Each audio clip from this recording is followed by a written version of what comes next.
Harold Morgan had it made. Even though he was not at all aggressive, the consulting company he had inherited from his bachelor uncle had grown to where he had 10 regular clients and a good chance to get in at 3 other companies. All 3 looked good as they had used him for a couple of projects and were very satisfied. He had added 2 steady clients in the 15 months he had headed the company. He called in Amanda, his secretary, to take a letter.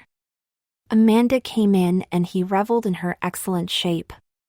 She had the most perfect set of breasts and he was a breast man. He often fantasized about her when he was home alone. He dictated the letter and she left. He didn't know much about Amanda, but he knew she was bossy to the other girls. He didn't mind as long as it didn't interfere with how the office ran that night he was at home and surfing the net. He checked a mistress sub-board and got an idea. He knew he should be cleaning his house more often than he did. He got an idea and posted "Wanted mistress to direct me in cleaning my house." Signed, Harold. Little did he know that Amanda was online at the same site as he was. She checked his message, and when she checked the email address she immediately recognized it as her boss's. She thought she would have some fun and emailed him as to his desires. She was surprised he had used his real name. He answered her, "I am looking for someone to tell me to keep my house clean. You know, like tell me to clean my living room, etc. I only have evenings free to do it during the week. Right now I haven't done any cleaning for the last 2 weeks. I am thinking that if someone tells me it's time to clean, I'll do it." She emailed him for a description of his house. How many rooms, etc. She told him to tell her all about it. He returned her email right away. She emailed him to make sure he had a digital camera capable of taking pictures that could be loaded into his computer so he could send proof that he was doing as she told him. She told him to make sure it had a timer button for pictures. He emailed her back that he did have a camera as she described. She returned his email telling him to clean his living room after taking a before picture of it, and when he was done to take an after picture of it and email them to her. He emailed her that because it was too late to do it tonight he would do it tomorrow evening. She emailed him that it would be all right and that she was waiting for his email. She called herself Mistress Cat. The next night he did as instructed the night before. He sent Mistress Cat the before and after photos of his work. She sent him a reply telling him it looked like he did an excellent job.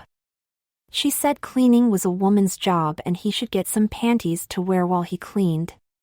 He emailed her back that he didn't think that was necessary to do cleaning. She emailed him back, "If you don't want to do as I say, then find another mistress to tell you what to do.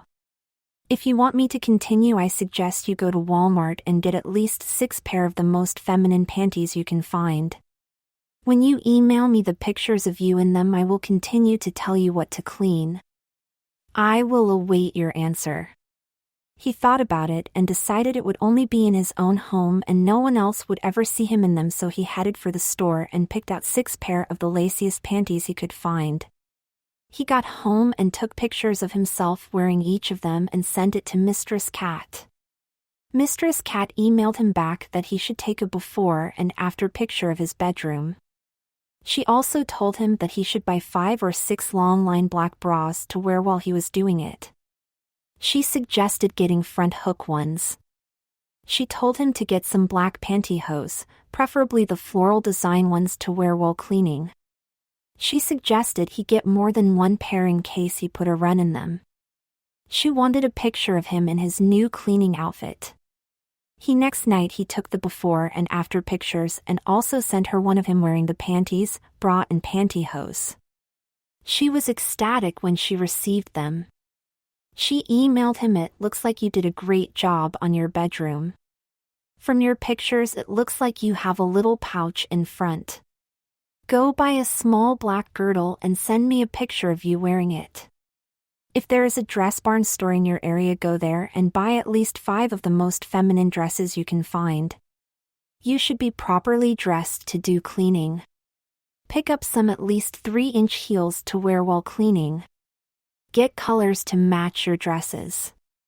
You probably will need at least 3 black slips to finish your lingerie collection. I want to see pictures of you in each of your new purchases. I notice that you are not smiling in most of the pictures. I do want to see smiles. When you get all of your new items and email me the pictures, I'll have more for you to do. Mistress Cat. He felt silly at the dress barn store, but when the clerk didn't say anything as he checked out, he felt better. He felt lucky to find the slips there also. He went to a self-serve shoe store and found a red, a black and a white pair of pumps with a 3-inch heel. On the way home he thought about forgetting the whole thing but decided it was just in his own home, so it wasn't so bad. His house was getting cleaned and starting to look pretty nice. He got home and took a lot of pictures in his new finery. He made sure he was smiling on all of them. He sent them to Mistress Cat. She emailed him right back, tomorrow night I want you to do the kitchen. Make sure you do the floor. I want you to do it on your hands and knees. Send me a picture of you doing it. Don't forget to smile. He wondered what she was going to do with all the pictures he had sent her. He decided she just wanted proof that he was doing as she said. He didn't think anything would come of it.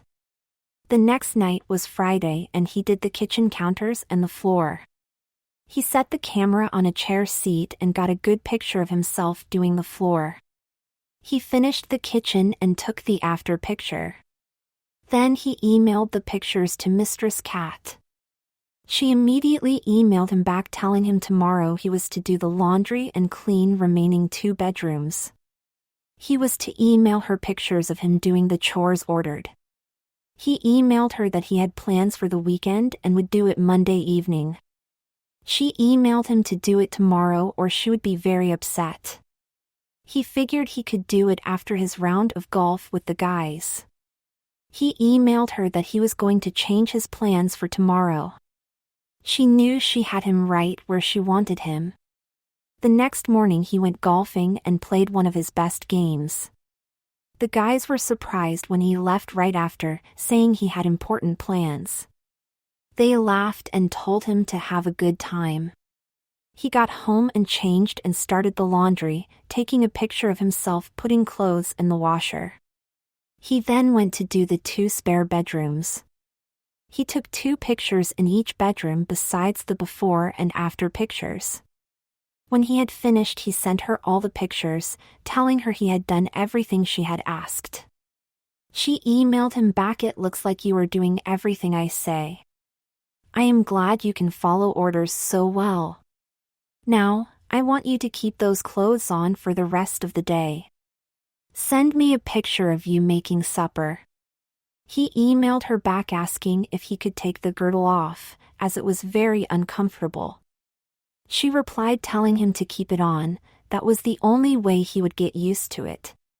He didn't like it but kept it on. That evening he took a picture of himself making supper. He was wearing a pink dress with a lot of lace trim. He was holding a pan and stirring it. She thought he looked extremely nice in that dress. She emailed him that he would look better in lipstick and told him to get some and email her a picture. She said she would expect it in less than an hour and a half. She told him to keep his dress on when he went to get the lipstick. He went to a drugstore 4 blocks from his house. He was wearing a scarf wrapped around his head so no one could see he wasn't a woman. He didn't see Amanda there, but she saw him. She took a picture of him selecting a lipstick. You could see his face very clearly.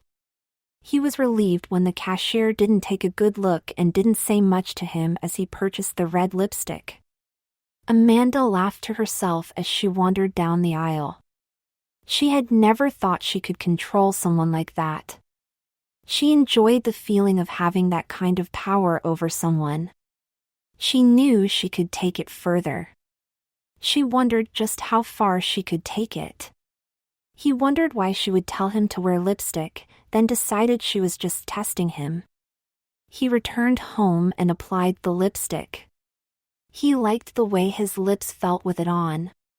He took a close-up shot so she could clearly see the lipstick. He sent her the picture. She emailed him back, "You have done a great job this week. You can wear whatever you want tomorrow. It would be nice if you sent me a picture of you doing something, then I will get to know what you like better. Then I can better address your needs." He went to bed very happy. It had been a great week at work and he now had his house all cleaned. He slept well and in the morning he had a good breakfast and then decided to go for a swim in his pool. He took a picture of himself in his swimsuit sitting alongside the pool in a lounge chair. He sent it to Mistress Cat. She emailed him back saying, "You look very relaxed in the picture. You would look better wearing a woman's one-piece swimsuit or a bikini. Think it over. Enjoy your day. I'll email you tonight with some further things to do. Mistress Cat." He wondered what further there was to do. The house looked great and didn't need any cleaning. He wondered if she knew of something he hadn't yet done. He decided he would just have to wait to see what she wanted. His jaw dropped as he read her email. It read, "Tomorrow I want you to wear the panties, bra, pantyhose, girdle, and as long as you don't have a camisole, wear a slip to work tomorrow. You can wear your regular clothes over it if you want." He emailed her back, "I can't see why I should wear what you said to work. There isn't a good reason to wear those things." She immediately emailed him back, "You must get used to wearing those clothes. The best way is to wear them all day. If you want, I can order you to wear one of your dresses tomorrow. Is that what you want? Let me know. I would suggest it isn't nice to question my decisions." He emailed her back saying he would do as she said. The next morning he dressed as instructed.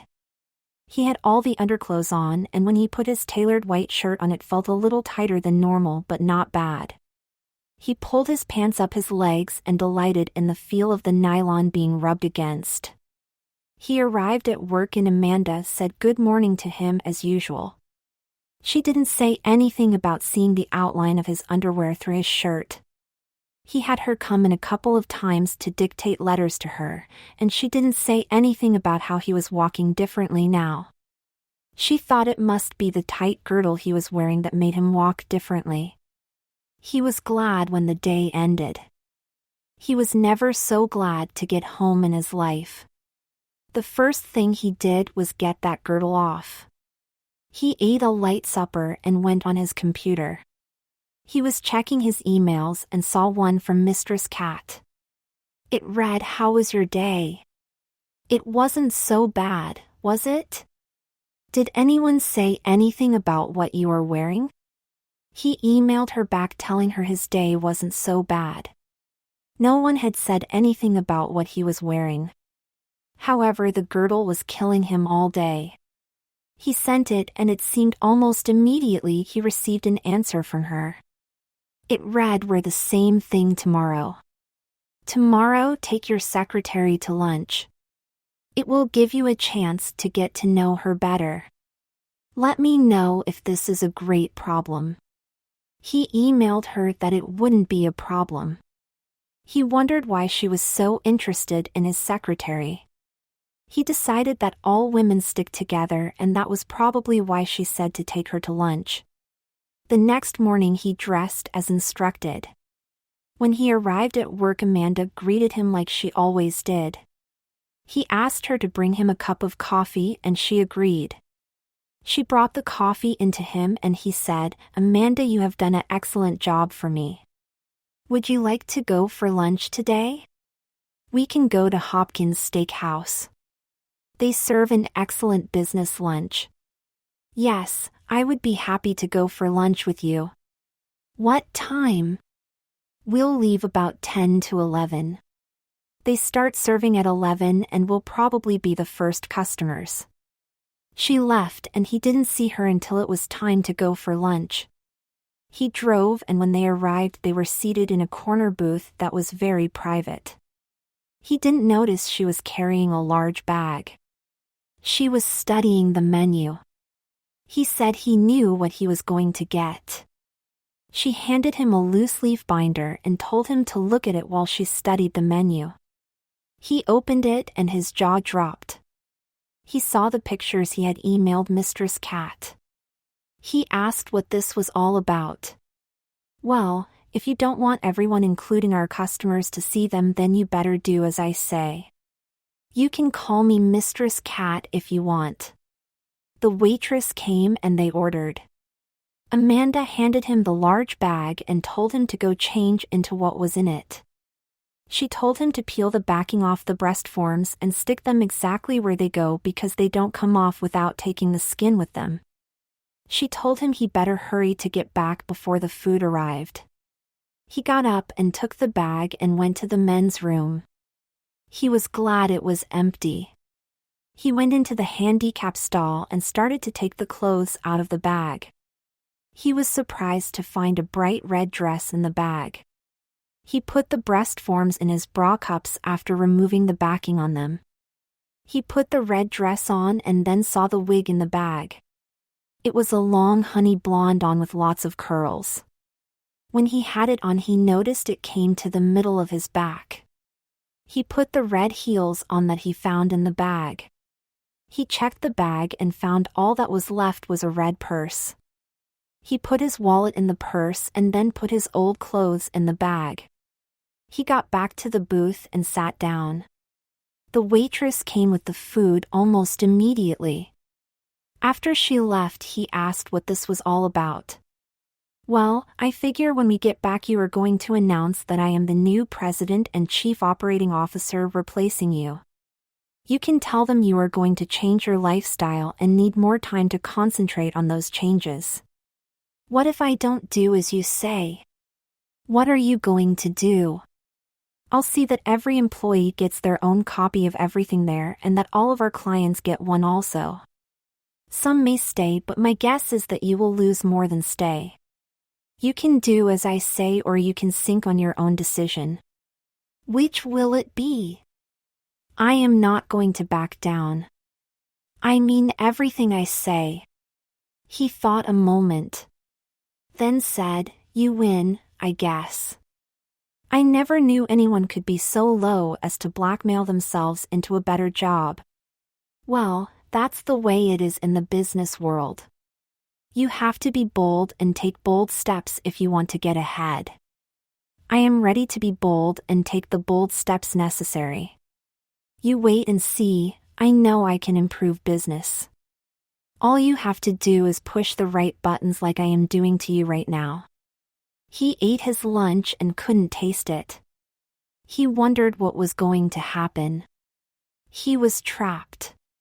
He felt sick and wanted to just go home and take a nap, and maybe when he awoke it would turn out to be a nightmare. He knew better though. They got back, and as he made the announcement everyone saw that he was wearing a dress. Amanda accepted their congratulations. She announced he was going to be her secretary to help in the transitions. Amanda said she needed everyone's help and she was sure he needed all the support he could get. She said to call him Deanna. He was stunned that they had changed positions. Everyone left except him. Amanda had told him to stay after the meeting. "Deanna, now that you are my secretary, I expect you to dress as a secretary. You can wear all of your lovely dresses and look like a proper secretary. If you don't do a decent job as a secretary, I'll demote you. Do you understand?" He told her he did, and she told him to get her a cup of coffee. He asked how she took it and she told him black. He went and got her a cup of coffee. He sat at her old desk and wondered what to do. She came out with some files and told him to file them. He got them filed and saw it was time to go home. He was eating supper and thought about how he had been blackmailed into making Amanda head of his company. He took some consolation in that he still owned the company. He wondered what was going to happen next. After supper he was on his computer and was surprised to see a message from Mistress Cat. It read, "Tomorrow wear the coral dress. I like dresses with lots of ruffles. Wear your white heels with it." He was sorry he had ever sent those pictures, but it was too late now. He sat thinking about how he could get out of this situation. He ran out of ideas. The next day Amanda told him he looked very nice in his dress. He blushed as she told him that. She suggested he go to a beauty parlor and have them show him how to apply eyeshadow and get a facial. He told her he didn't think that was necessary. In the middle of the afternoon she came out with 2 letters he had typed. She had circled 2 errors he had made in typing them. She called Sandy over and told her she was going to be her new secretary. She told Sandy to correct the errors and get them into her as soon as possible. "Deanna, you are now our file girl. You can file things for the rest of the girls. I'll make the announcement shortly." He stood there in shock. He had been demoted twice in 2 days. It was too much. He finally decided to do something about it. He headed into Amanda's office. "I am not going to be the file girl. If that is all there is, I quit. You can send me the checks from the profits of the company. If the profits aren't there, changes will have to be made. Are you serious about quitting? If you are, there are a couple of things we have to talk about." "Yes, I am serious about quitting. I have had enough. You can play at being president, but I better see some profit from this company. I have already added 2 new customers and I am pretty sure of 3 more. We will have to hire more help to handle the additional business. How does that sound?" "That sounds good, but I still quit. You want this to remain a family business? You want family to run it, don't you? That is what it was until you blackmailed me into naming you president and chief operating officer. I don't know how it can be described as a family business anymore. It can be if we get married. Then there will still be a family member running it." "Are you talking about you and I getting married?" "Yes, that is exactly what I am talking about. You and I can get married and you can be the wife of the president of the company."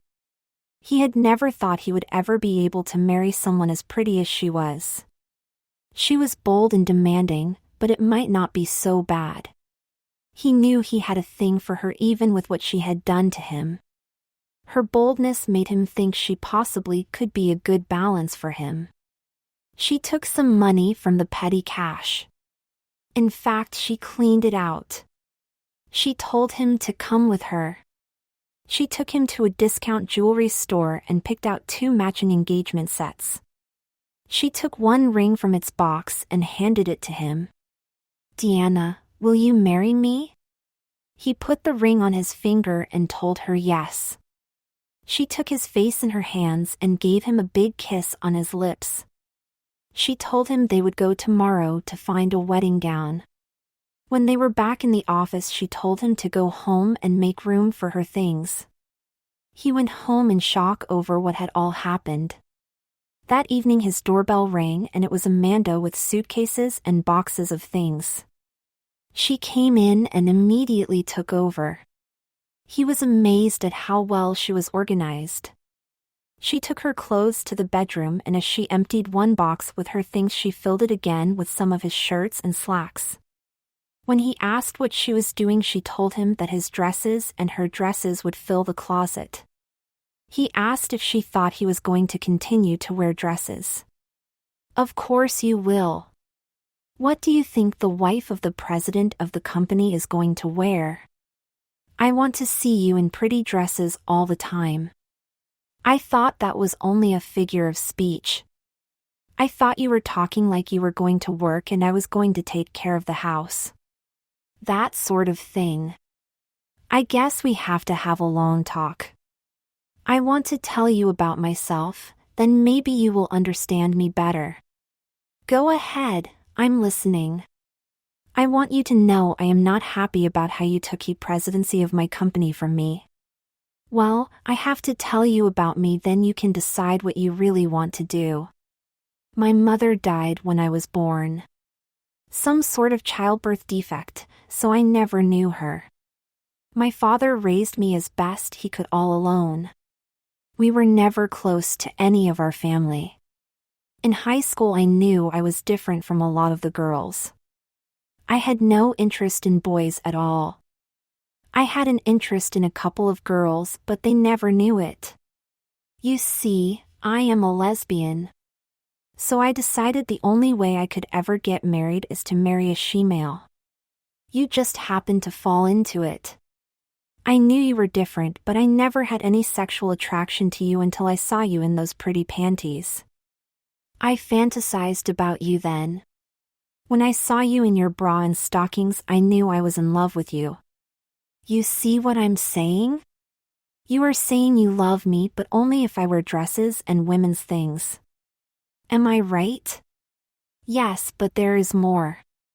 If we get married, we will have to make love as two women, not as man and woman. I know you will enjoy it, but I want you to know you may stick your thing in my butt, but not my front. I want a she-male who will take care of me. I don't like to cook or clean, so you will have to take care of those areas. Believe it or not, I love you, but not as a man, but as a she-male. Can you accept that? If you can't, then we have to call the whole thing off as far as a wedding is concerned. They sat quietly for over 5 minutes. Finally, he broke the silence, saying, I want to tell you something. In business, I can deal with anyone, male or female. When it comes to social things, girls and women scare me. I don't know how to deal with them. That is why I never had a steady girlfriend or anything like that. I have only been on 2 real dates, and they were set up by my mother when she was alive. My father died when I was 10, so he wasn't available to tell me anything about dealing with girls. So, is the wedding on or off? Can you accept me as I am or not? I guess I can accept you as you are. I want you to know I fantasized about you also. I always knew you were different, but I never knew how different you were. I always thought you were bossy, but that was just the kind of person you were. Your telling me about your secret makes me feel special. If you want me, I am yours. She spent the night, and at bedtime they slept together. She took the lead and started to kiss him. He kissed her back. They continued the kissing for quite a long time, then when they were both tired they fell asleep, happier than they had ever been. The next morning he got up and went and prepared breakfast for both of them. She was surprised and enjoyed a delicious breakfast with him. She smiled at him a lot, and he reveled in her smile. She left for work and he stayed home.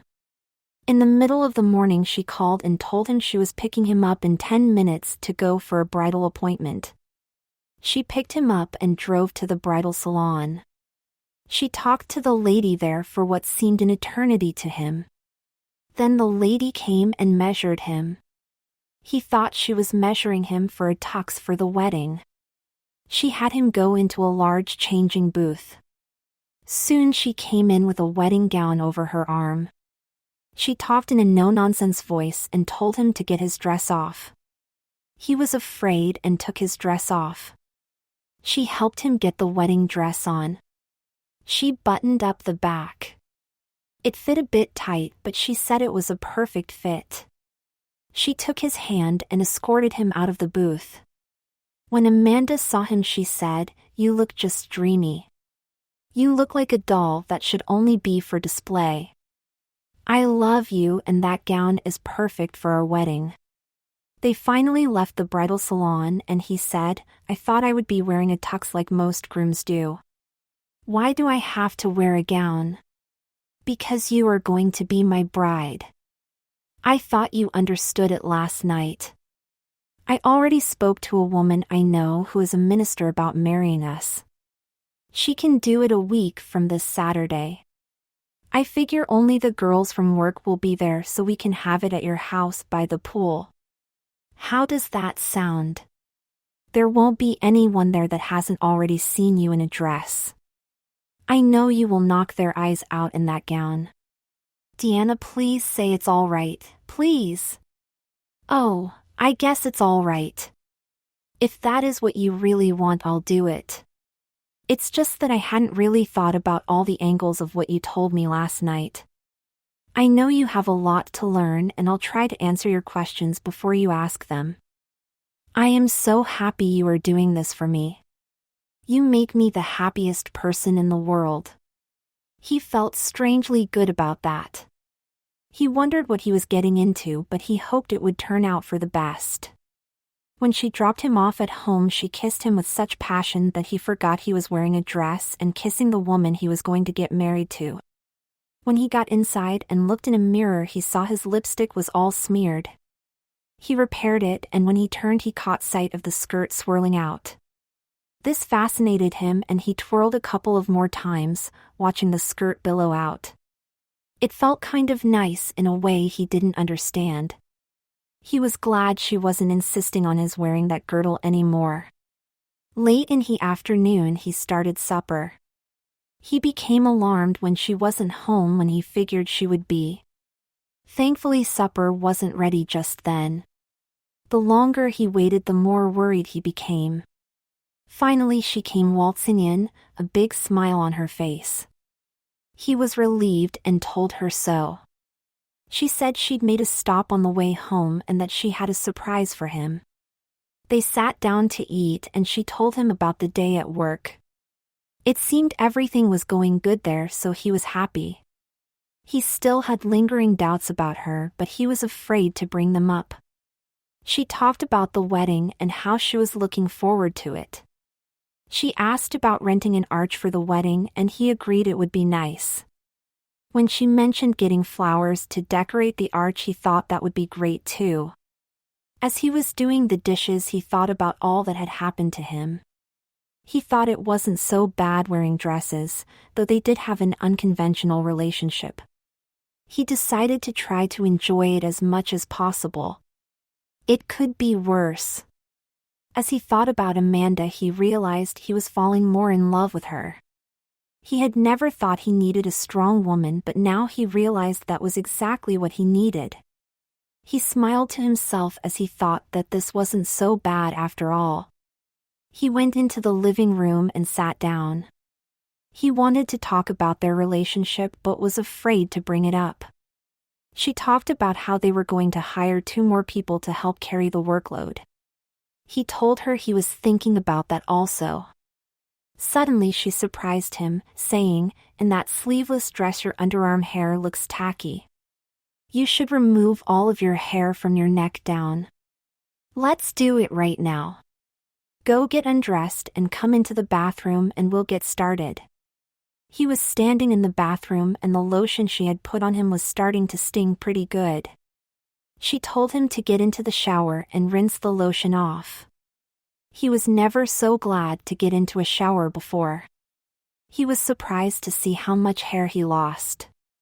When he got out, she rubbed a flowery-smelling lotion all over him, followed by a flowery-smelling powder. This made it all worth the stinging he had felt before. He enjoyed her attention. She took his hand and led him into the bedroom. She handed him a bag and told him to put on what was in the bag. He reached in, and the first thing he pulled out was a pair of red panties trimmed with rows of black lace. He put them on, then pulled out a red nightgown trimmed with lots of ruffles with black lace trim. He put that on and then pulled out a red overgarment trimmed with black lace. He couldn't believe how light and wonderful it felt. When he had it all on, he took her face and gave her a big kiss. She saw he had tears in his eyes. He had never received a gift from any girl or woman before. He was emotionally charged and just wanted to tell her thank you, but was all choked up. Later in bed, he was in a state of confusion. On the one hand, he didn't mind any of this, and on the other hand, it didn't seem right. He wondered how it would all work out. The next morning he was making breakfast when Amanda walked in. He finally found the words to thank her for the beautiful gift he was wearing. She was very happy that he was so enthralled with her gift. She left for work and he kept the gown on as long as possible. He wanted to get her something to show he appreciated her gift. Finally, he thought of something. He got dressed in his cranberry dress with the scalloped lace-trimmed edge on the skirt. That night at supper he presented her with a gift. It was a nameplate that read Amanda Watkins, President. He told her it was for her desk at work. She was thrilled to receive it. He told her he didn't know anything about women's clothing sizes or he might have gotten her something to wear. She told him she would write both of their sizes down for him. I am surprised you got a nameplate that says Watkins, as after the wedding it will change. You said I was going to be your wife, so I assumed I would be taking your name. Was I wrong? No, dear Deanna, I think that is the most perfect present you can give me. I had thought about it, but I didn't want to push it.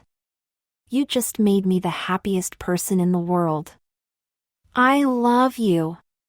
He blushed and she then told him she had arranged for caterers to serve a meal after the wedding. She told him to wait until he sees the wedding cake. He'll just flip over it. The wedding approached faster than he anticipated. The wedding was set for 11 a.m. On the morning of his wedding he went to a beauty parlor for the first time. The beautician did his eyebrows in a thin feminine arch and then did his face in pale but beautiful colors. She showed him little tricks to apply all the different products she used. When he was done he thought he looked beautiful. The beautician gave him a pink case with all of the cosmetics she had used. He arrived home 45 minutes before the wedding was to begin.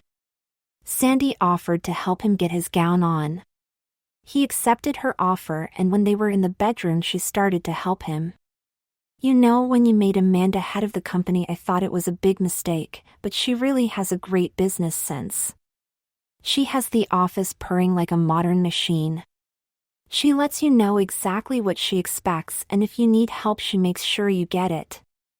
I must say this wedding is a complete surprise though.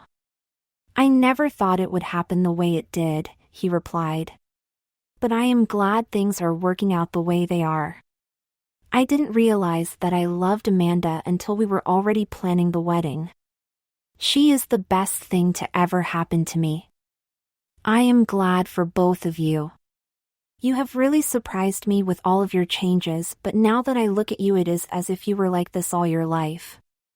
I can't remember how you looked before. Are you really happy being Amanda's wife-to-be? Yes, as strange as it sounds, I am really happy about it. In fact, you could say I am ecstatic about it. We talked it over, what each of us expects out of our marriage, and I am happy with everything. There you are, almost ready. All I have to do is pin your headdress and veil on. You make a beautiful bride, do you know that? Thank you for saying that. My stomach is all butterflies right now. That is something all brides go through. You'll do just fine. There was a knock at the door and someone told them it was time to start. He hesitantly took the first step. He was very happy and when he saw Amanda wearing a black tuxedo he thought she was a vision of loveliness. He met her under the flower-trimmed arch. He couldn't concentrate on what the minister was saying. Until she said, "Let me be the first to introduce Mr. and Mrs. Amanda Watkins." Everyone clapped and he kissed her. He felt the kiss all the way to his toes. They walked together holding hands and ready to face whatever the future held for them.